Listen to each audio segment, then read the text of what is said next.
טוב, אז בפרק הקודם עצרנו בזה שני חוקי היסוד הראשונים בחוקה המפורקת שלנו, פרקים ואחרי זה פסוקים שקשורים לחוקי יסוד לזכויות אדם, עברו סוף סוף ב-92, חוק יסוד כבוד האדם וחירותו וחוק יסוד חופש העיסוק, עברו בכנסת ה-12. זה הפרק החמישי והאחרון בסדרה. אם פספסתם את הפרקים הקודמים, ממליץ ללכת לחפש אותם בערוצי סושיאל שלי, אני נמצא בכל מקום. אני רוצה לדבר על טענה נוספת שאומרת, וזו הטענה של השופרות, שאומרת שאהרון ברק קם בוקר אחד בשנת 95 בפסק דין בנק המזרחי והחליט שהוא עושה מהפכה חוקתית. הטענה הזו היא טענה שקרית, ראינו כבר שהיא טענה שקרית בכל הדברים שדיברנו עליהם מתוך הכנסת, אבל אני רוצה לתת לכם עוד דוגמאות גם מה קרה בין 92 לבין 95. שבועיים אחרי העברת חוק יסוד כבוד האדם וחירותו, פרופסור קלוד קליין פרסם מאמר שהכותרת שלו הייתה המהפכה החוקתית השקטה. אז למה מנחסים את זה לברק ומפילים את זה עליו? אם זה לא מספיק, אז ב-27 לארבעי 92, חודש וקצת אחרי העברת החוקים, דן מרידור, שר המשפטים של הליכוד, אומר בנאום בטקס השבעת שופטים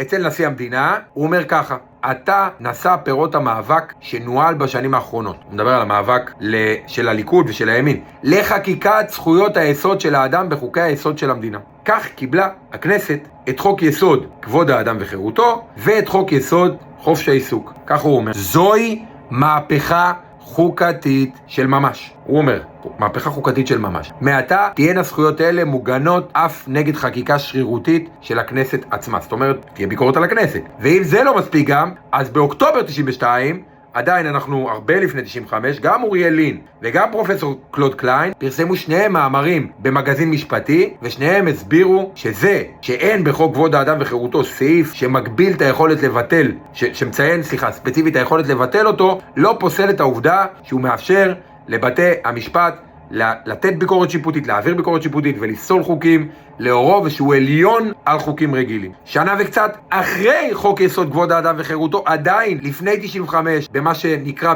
בפסק דין בנק המזרחי המהפכה החוקתית, הייתה ועדה ארצית של הליכוד ב-18 במאי 93, ושם הוא עברה החלטה של הליכוד בוועידת הליכוד שאמרה הליכוד יעשה להשלמת החוקה למדינת ישראל. זאת אומרת, לא רק המציא שאנחנו עושים חוקה. החוקה תבטיח את אופייה של מדינת ישראל כמדינתו של העם היהודי, מדינה חופשית ודמוקרטית המקיימת שוויון לכל אזרחיה ולכל תושביה ללא משוא פנים וללא אפליה. בימי ממשלת הליכוד החלה המהפכה החוקתית בישראל ונחקקו חוק יסוד כבוד האדם וחירותו וחוק יסוד חופש העיסוק. זכויות היסוד של האדם מוגנות עתה לא רק נגד עריצות השלטון, אלא גם נגד פגיעה לא הוגנת על ידי המחוקק. שמעתם? שמעתם את זה? מי אמר מהפכה חוקתית? הליכוד. לא רק שהוא אמר, הוא אפילו התלהב ושם את זה על נס והתגאה בזה. אז למה לשקר? למה לשקר, רוטמן? למה לשקר? למה? אנשים הם לא טיפשים. עכשיו, מה הכי מטורף? נניח שאני זורם עם החרטה שלא ידעו ולא הבינו ולא ראו בוועדות ולא ראו במליאה ולא קראו בעיתונים ולא קראו במגזינים ולא שמעו אותם בנאומים ולא השתתפו בדיונים. ב-94 בכנסת ה-13 כבר חוקקו מחדש, בגלל עניינים שהיה עם בשר לא כשר לא משנה, חוקקו מחדש את חוק יסוד חופש העיסוק, והוכנס בו תיקון גם בחוק יסוד כבוד האדם וחירותו. אם מישהו היה מפחד מביקורת שיפוטית ולא היה רוצה את זה, וזה לא היה רצון הכנסת, אז היה לו עוד שנתיים אחרי הפעם הראשונה שחוקקו שני החוקים האלה ב-92 כדי לבטל אותם, כדי לשנות אותם, כדי לא להסכים לחוקק אותם מחדש, מה שאתם לא רוצים. אבל הכנסת בחרה לחוקק את חוק חופש העיסוק מחדש ולעדכן את כבוד האדם וחירותו בלי בעיה בכלל. עוד עדות לזה שכולם ידעו, והכל היה בתמיכה מלאה של רוב גדול בכנסת. ב9/3/94 בא הדיון על התיקון הזה, אמר דדי צוקר בכנסת, שהוא היה אז היושב ראש של ועדת חוקה, עכשיו באופן מפורש מוסמך בית המשפט העליון בפועל, גם אם לא בכתוב, לבטל חוקים שאינם עולים בקנה אחד, או שאינם עולמים את חוק יסוד חופש העיסוק. אמר את זה, ואנשים הצביעו בעד. חבר הכנסת דן מרידור, אז הוא לא היה שר המשפטים, שיבח את ראש הממשלה ואת חברי סיעת ש"ס באותו דיון, וציין, לא חשוב מה הם אומרים על המערכת המשפטית, חשוב שהם נתנו לה היום סמכות לבטל את חוקי הכנסת. זה מה שהוא אומר.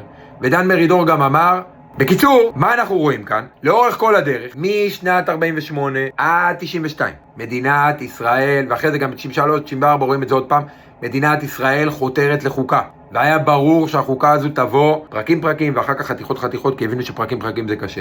והיה ברור שהיא תהיה ברוח מגילת העצמאות לאורך כל הדרך. היה ברור שהיא תבוא בצורה שבה חוקי יסוד יהוו סוג של חוקה מפורקת, בפרט אלו שהם ברוח מגילת העצמאות, לא הפרוצדורליים. והכנסת תידרש לחוקק חוקים שמתאימים לאותם חוקי יסוד, ואם בלית ברירה היא פגעה בהם, זאת אומרת אם הכנסת חוקקה חוק שלא עומד בקנה אחד עם החוקי יסוד האלה, אז בית המשפט יוכל להעביר עליה ביקורת שיפוטית, ובית המשפט יוכל לפסול. מי קובע את הדברים האלה? בית המשפט. בין 89 ל-94, ששם התחילו ללחוץ חזק בזכות דן מרידור ורובינשטיין ואוריאל לין ואחרים, החוקים האלה עברו שוב ושוב ושוב. גם ב-89 לפני נפילת ממשלת האחדות הם עברו ונתקעו באמצע, וגם ב-92 עברו עד לחוק, וגם תיקונים ב-94, ותמיד היה רוב, ותמיד הוא היה רוב של הסיעות הגדולות בכנסת, גם אם פיזית לא כולם היו נוכחים, היה רוב של המערך ושל הליכוד. דרך אגב, אם תסתכלו על ההיסטוריה, בדרך כלל זה שאין נוכחות מלאה בכנסת בחוקי יסוד, רק מעיד שיש לגביהם קונצנזוס והסכמה רחבה, ולא שיש לגביהם קונפליקט ובעיה והם על חודו של כל, כי אז דווקא מביאים את כולם ודואגים שאף אחד לא יחסר. והמסקנה בקיצור היא ברורה. בתקופה הזו של הכנסות ה-12 וה-13 היה רוב גדול מאוד של חברי כנסת שהיה בעד המהלך הזה. היה בעד המהפכה המשפטית, המהפכה החוקתית, היה בעד, שדרך אגב משכינה אותה ככה, זה דן מרידור, וזאב סגל, וקלוד קליין, ורובינשטיין, ואחר כך ב-95 גם אהרון ברק, שארז את הכל לתזה שלמה, אבל הכל היה שם. כל מי שהיה מעורב ברזי הדברים בתקופה הזו, וחי היום גם אומר את זה, גם אוריאל לין אומר את זה, וגם רובינשטיין אומר את זה, וגם דן מרידור אומר את זה, וגם אחרים. היחיד שלא אומר את זה חיים רמון, והוא לא היה בדיטלס בכלל בתקופה הזו, ובגלל זה לא רואים אותו בפרוטוקולים ולא רואים אותו באף מקום. אוריאל לין אפילו כתב בספר שלו, הטענה השטחית, המועלת, מדי פעם, כאילו חברי הכנסת לא היו מודעים למשמעות החוקתית של שני חוקי היסוד המהפכניים, יש בה לא רק משום אלבון לכנסת, אלא התעלמות מהעובדות ומן האמת. ידענו שאנו משנים את חוקי המשחק. לא היה דיון אחד שבו, כמו שראינו דרך אגב, שבו לא הובהר שאנחנו מעניקים לבתי המשפט את סמכות הביקורת השיפוטית על מנת להגן על זכויות היסוד של הפרט. ובמילים פשוטות, מעניקים לבית המשפט את ההרשאה לבטל חוקים שיפגעו בזכויות אלה. זה מה שהוא כותב, וכמו שראינו הוא צודק מילה במילה. אבל מה שיותר חשוב להבין בעיניי, זה מי שהיה הרוח החיה של הדבר הזה לאורך כל השנים מקום המדינה. היה בגין וחיים כהן ובנימין הלוי וקלינגופר ודן מרידור וארידור ואחרים ואוריאל לין, תמיד אנשי ימין. עוד ב-38 פאקינג ז'בוטינסקי, האבא הרוחני של הימין הליברלי, כתב: דעה מוטעת היא שממשלה נשענת על רוב היא ממשלה דמוקרטית. ככה הוא כתב. דמוקרטיה פירושה חופש. גם שלטון הנתמך על ידי רוב יכול לשלול את החופש. במדינה היהודית, עוד לפני שהיא קמה, ב-38, יהיה צורך להגיע לצורת משטר אשר בו המיעוט לא יהיה חסר הגנה. בגין אפילו הגדיל לעשות והכניס לחוקה של חירות של התנועה שהיא כאילו האבא של הליכוד. איפה הלכתם? איפה התברברתם ליכודניקים? הוא הכניס סעיף 3 בחוקת חירות. הוא אומר השקפת העולם של תנועת החירות מבוססת על חירות היחיד. זה היה בשיא האג'נדה שלהם. על חירות היחיד, צדק חברתי ועליונות המשפט. אתם מבינים? אתם מבינים את האירוע? אתם מבינים את האירוע? הטענה הכי חשובה, טענת הליבה, שעל בסיסה רוטמן ולוין ובקשי ושמקשי וכולם מבססים את הרצון שלהם כאילו להחזיר עטרה ליושנה ולתקן דברים, ובית המשפט זלג ואנחנו מחזירים אותו לגודל שלו הטבעי וכן הלאה וכן הלאה וכן הלאה. הטענה הזו היא שקרית מהיסוד. היא שקרית מהיסוד. תעצרו רגע, אל תגידו עליי שמאלני, אנרכיסט. אני לא שמאלני, לא אנרכיסט, לא כלום.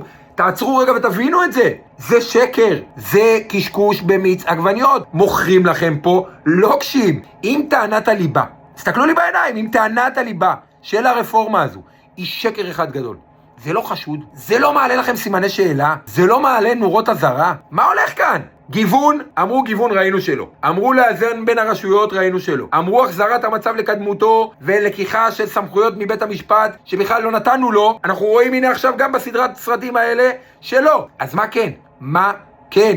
מה הם מנסים לעשות? לא דברים טובים, זה אני מבטיח לכם. שלא תבינו אותי לא נכון. צריך רפורמות, תמיד צריך רפורמות בכל דבר. שינויים זה דבר מעולה. אבל החבר'ה האלה לא רוצים לתקן.